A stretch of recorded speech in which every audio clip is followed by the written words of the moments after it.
What's up, guys? Xavier Brinkman here with you on the How'd You Do It podcast. We're hanging out at the Foxlet in Los Angeles, and I'm hanging out with a guy you've been waiting to see for a little while, the legendary AJ. How are you, mate? I'm doing good. I'm doing really good. All right, here's the thing, right? So I don't know if Mike, let's see how Mike feels about this, but I emailed Mike. I'm like, hey, do you think AJ would want to play a song? And then he said, do you have a piano in the studio? And now, Mike, you can see how hilarious that idea is because me and AJ can barely fit in here. Yeah. But I have a guitar just there. Okay. I may have learnt the song. And I was going to challenge you to see if you just want to sing a verse and a chorus, or however much you want to go of All My Friends. I don't know how to play it on the guitar. I'll play it. Oh, you'll play it? I'll play it. Dude, no way. You can play guitar? Yeah, yeah. You know the chords? Yeah, I know the chords. Let's do this. I improvise, Mike. I hope that's okay.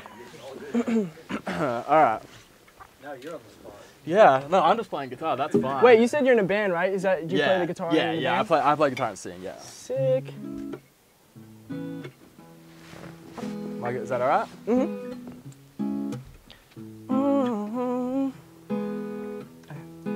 These rooms got a lot of space, crowded but a lonely place.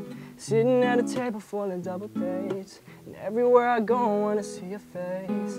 Pictures, I'm reminded of good times, how we tried it. Don't know how to get you out of my head. I don't have it in me to deny it. Just everybody knows something I don't. And I wonder how to keep a good thing going. All my friends are falling in love. All my friends are locking it up. But I can't seem to settle down, 'cause I'm waiting on you to come around, while all my friends are falling in love. We're gonna do the next one, or we'll stop? We can keep going, I guess, now that I'm already talking. All right, one more verse, one more chorus. We're into it now. And I just messed up, but I didn't sing the lyrics. All right, I'm gonna get back to it.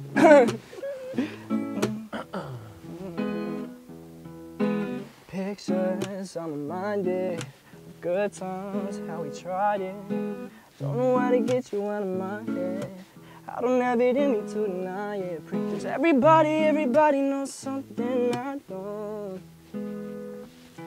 And I wonder how to keep a good thing going. All my friends are falling in love. All my friends are locking it up. But I can't seem to settle down, 'cause I'm waiting on you to come around, while all my friends are falling in love. Oh, yeah. Woo. Damn, that is that's someone. Yo, good playing. Thanks, bro. That's Yeah, someone being put on the spot, hardcore there, and he just handled that like a boss. Well done. That was probably 30 seconds. You had that going, guys. I've actually never done that before. That was great. Yo, I never actually tried to freestyle for a second, but I did it. That was great. Seconds. That was great. No, it was bad. I shouldn't have done that. Because now my fans are going to post that and make fun of me. I already know it. I'm going to be right on that. I'm going to see it right when I get up here. The chords are, what is it, C sharp minor, then A, and then E. Like, I'm glad it was simple. It was, yeah, it's pretty simple. I was like, oh yeah, man, like, okay. I'm like, I can't get a piano in here. I'm like, yeah, then I was like, how about acoustic guitar? It's like, no, we just need piano. I'm like, well, I play guitar. I'm like, just can't, I see how it's hard. I'm like, 3 chords, like, I'm sure we could do this, let's do it. Simple, yeah. Now that you're a bit older and looking back at, even though it used to be a really quite a well-structured song, is there anything you would do differently, like to the things you were doing back then? Is there any videos and songs you're like, ugh, I can't stand it? There's a lot of videos that my fans like to bring up and embarrass me on. Like, there was one video where I was singing Halo by Beyonce, and I had a ring light above my head, and that's like the cheesiest, cringiest thing I've ever seen in my whole life. Sometimes I look back, I'm like, that's not even me. I'm not the guy I used to be. Like, and what about? I mean, do you find the lyrics? I mean, as I said, just thinking about when you were 13. That's a while ago now. Do you laugh at that? Are you like, yeah. that was? I laugh about it dramatic? every time I sing it. I'm like, I wish I could change these lyrics. Like so the song, the way it's structured is not really a typical structured song. It goes verse, chorus, verse, chorus, verse, chorus. See you later. Yeah, so it's not even the same. I just didn't know how to format songs. You didn't complicate it with a pre-chorus, and you didn't. Who needs a bridge? Yeah, no, I guess like the Let's not third get verse is complicated. kind of like the bridge, but yeah, I hate that third verse. I mean, I don't hate it. It's something I wrote, but like when I listen to it, I'm like, you could definitely tell I wrote that when I was 13. I was like, meet me at my house at noon. Yeah. Cheesiest lyrics. How would you? So looking back on all that and just your progress, how do you think your writing style has changed and evolved? It's changed a lot. It's definitely helped a lot too. Getting in writing sessions and meeting with different people and how they write, because you get a whole new process of how people write, which I never knew before. I just only knew how I wrote. And kind of how my dad wrote as well, because my dad was learning how to write songs and learning how to play the piano growing up, so kind of seeing that I wanted to do that myself. But when I was in writing sessions, meeting with different people, they brought up different ideas, like, oh, if we're talking about, like, for one song example, I was it's called like Fishing in the Ocean or something. So we watched a video on fishing, and like all those words from how the guy was explaining how to fish, we kind of like took that and put that in the song to make it, so you can kind of like see the picture of the song. Okay. So like taking things like that from different writers and to be able to use that for myself when I'm writing. Sure. Man, it's funny, I've had a couple of, so I know that you're friends with Alex Lange. Yeah, I've had him on, I've had Tessa Brooks and a few other actual people from Team 10. Like similar stories, and it's funny, I always get such a different response, like when that whole Team 10 thing gets brought up. But it is, so obviously there's a lot of negativity connected with it, but I'd actually really love to get your perspective. I mean, this interview series is actually, it's focused on digital entrepreneurship, right? So what you're doing, exactly what, like, you're a classic example of building a music career based off social media. Yeah. So I talked to the Fat Jewish about how he built his wine company off his meme account, That was hilarious. Sorry? I watched that. That was Oh, it's a good one, He's right? so funny. Dude, oh my god, that was like one of the best interviews ever. He sort of just interviewed me. I didn't really do much at all. He just talked. Oh yeah, he was But so I would love to know, with like as much flack as Jake Paul gets, the fact that he even reached out to you, like he obviously has a good eye. At the end of the day, like he's a lot of things, but he obviously has a good eye. He's obviously got a lot of initiative where he'll just go out, make things happen. Yeah. For sure. What would you have to say about his, the Team 10 business model? Do you think it's quite smart what he's done? I think it's very smart. Yep. I think the Team 10, the way it was created originally, I think it was very smart to get a whole bunch of people that did different things. Like he grabbed me as a singer. He grabbed the Marcus, the Dobre twins as a dancers. Like Tessa also. Tessa as a dancer, Alex as the model. Niels as a model, Alyssa, but they all did like the videos, and I thought it was a really good idea because I got some of their fans, they got some of my fans. Yeah. We all just like helped each other out. So it was a great business model. Yeah, at first. But it seems like it is really smart. It seems like you and Alex kind of got out at a good time. Like when I spoke to Alex, he was like, man, I had a great time. Like, everyone was super nice. I just got out. It seems like I got out at the right time. Yeah, absolutely. And it sounds like you sort of did as well. Yeah, exactly. So I mean, in the beginning, like it was great, like the whole thing, but like starting going down the road a couple months, and I was like, this isn't really like where I see myself going. I don't really want to be making these videos. Like I kind of want to do what I've always wanted to do, which is be an artist, release my music, and kind of do my thing. I don't really want to be associated as like one of Jake Paul's kids. I want to be known as like sure. And it's not like there was anything wrong with it. It's just they were doing more of like the sketch comedy type of thing. And do you think that was kind of I don't know, lowering the integrity of what you were all about? A little bit, yeah, for sure. I mean, I wasn't so. I mean, I love to do like the funny videos and all that. Like that was kind of fun, but at the end of the day, I'm a singer and I'm an artist, and that's. And so you're happy with the move? Oh yeah. Yeah. Was there like an awkward conversation you had to have to get out of it? No, to be honest. Yeah. No, it was just like, thank you guys so much for everything you've done for me. Like, thanks for bringing me out here. Thanks for all the support and everything. But I need to move on. Do my own thing. Yeah. So no regrets. No regrets. Yeah. And did it help your it obviously I guess the whole point of it's a social media incubator. Did it do what it was supposed to do? Did it really boost up all your numbers? Yeah, it really did. It really did until the point where I was like, all right, so now I'm doing my separate thing, and I actually started to lose followers from that. But because I did that, I started to gain my own followers for who I am, and not because the association. Sure. You know what I'm saying? So It's worth it. So it started to rebuild, and known as like AJ Mitch. Was it a bit unsettling when you started seeing the followers drop? Was it a nerve-wracking time? A little bit, but I kind of knew, like I knew why, and I understood that I'm doing this for the right reason, and leaving and doing my own thing will bring more followers for sure. So I've been having people on this show lately tell me their weirdest, if they have one, their weirdest fan experience. So I'll give you a couple of examples. So Sam and Colby told me that they woke up and got out of their hotel room one morning, I think for VidCon, at about 8 a.m. and there was 3 girls asleep in front of their room. Oh. Yeah. JC Kalen told me that he was on tour driving from LA to New York. LA to San Diego. Yeah. And the cops came and pulled them over and told them that there was a 17-year-old girl who had jumped on the hitch in between the car, the full drive, like the SUV and the trailer, and was just holding on. What? And just on their tour bus. I wish I could have seen that. And she was live streaming it on Twitter as she was doing it. Wait, yeah. that's insane. That is really dangerous. That's like insane. I did a lot I wish I had a crazy fan story like that, because that sounds badass. Yeah. But unfortunately, I'm still waiting on that crazy like fan moment. Yeah. The only story I can tell is like when fans travel like such a far distance, like that for me, that's crazy. Like, yeah, people I was 9 actually hours or like 12 hours or something. There's her name is Kayla, and she's watching on, and she's driving 10 hours to come and see you. I think in LA, I think, or San Francisco. No way. Yeah, 10 hours. Good job, Kayla. We appreciate you. I love you. I can't wait to see what about? Is there any just like? Because I mean, obviously, like, you're posting on Instagram, you're getting tons of sort of comments and stuff. Is there any just like bizarre behavior that fans have started to do that you sort of just notice? You're like, what is this in the comments? In the comments? Yeah, or just things, just general, just things you get sort of hit up about a lot.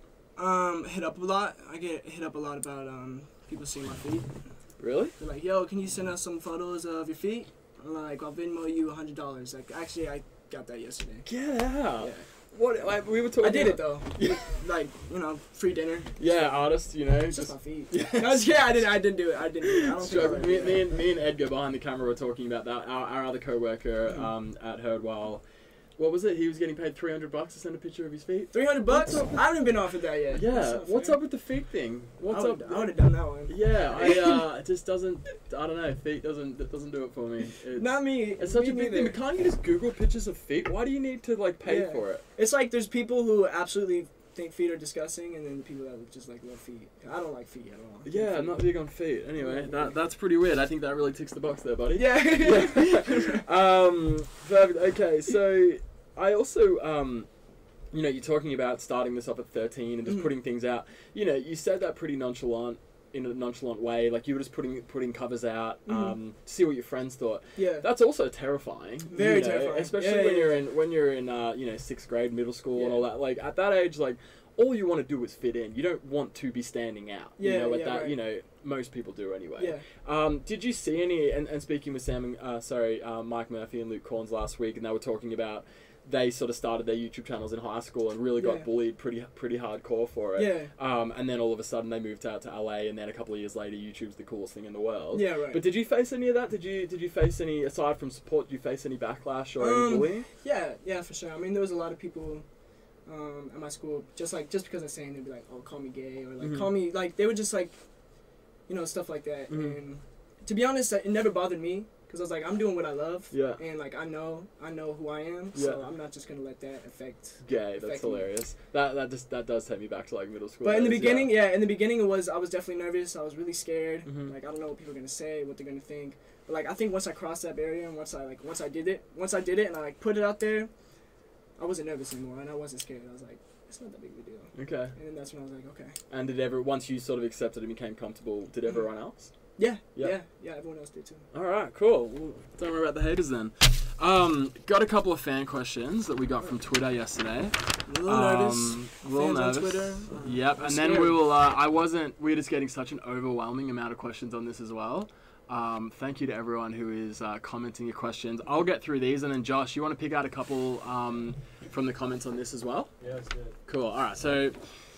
This is a question from Mia Resendez. Top 3 artists you'd want to collab with? I would love to collaborate with John Bellion. Okay. Ariana Grande. Her voice is incredible. She's beautiful. And Bruno Mars. Okay. Yeah. Nice. I actually had a bit of a chat about this with your fans before, and a lot of them said Shawn Mendes. Is that someone? Absolutely. Do you get compared with him a lot? Yeah. Yep. Yeah, for sure. So probably a little too close to be home to be collaborating with. I mean, maybe. I mean, I would love to do a collaboration with Shawn if it ever came to it. Yeah. I mean, I love his music. I love him as a person.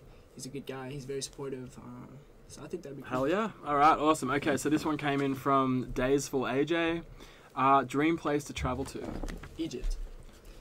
I want to see the pyramids so bad. Okay, nice.